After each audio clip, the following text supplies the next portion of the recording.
তো আমরা শুনেছি যে যে সমস্ত জামিনগুলা করার জন্য দায়িত্ব নেন, অন্যদের দিয়ে পিটিশন দেওয়ান, সেই আইনজীবীদেরকে উনি আবার প্রমোট করেন। কি বলতে হবে না বলতে হবে এটা উনি শিখাই দেন। এই সমস্ত অভিযোগ তার বিরুদ্ধে আছে। তো আমরা মনে করি যে উনি ওনার নৈতিক অধিকার হারায় ফেলছেন এই পদে থাকার। সেই জন্যই এই তার সহযোগী আইন কর্মকর্তারা সবাই তার বিরুদ্ধে অনাস্থা নিয়ে আসছে। তো এই বিষয়গুলো যদি সঠিক হয় তাহলে সেটা তার বিপক্ষে ব্যবস্থা নেওয়া যেতে পারে, এটা আমাদের কথা।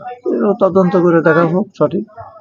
আর উনি আমাদের বিরুদ্ধে যে অভিযোগগুলো করছেন সেগুলো সঠিক না।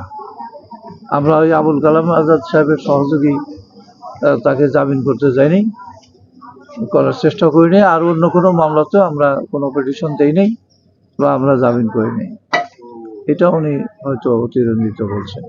এই বিষয়ে এরা ওই আওয়ামী লীগের কোনো পোর্টফোলিও ছিল না এদের, এরা সাধারণ আইনজীবী, হয়তো তাদের সমর্থন করত।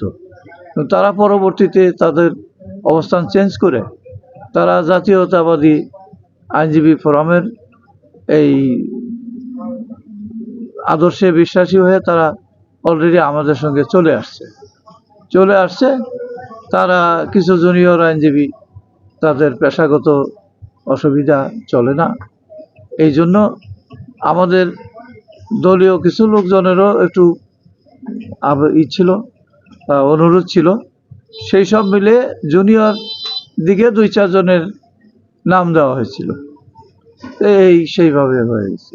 তবে আমরা আসলে রাজনীতি তো নাই, পচা রাজনীতি। তা আমরা তো পচা রাজনীতির শিকার সবাই।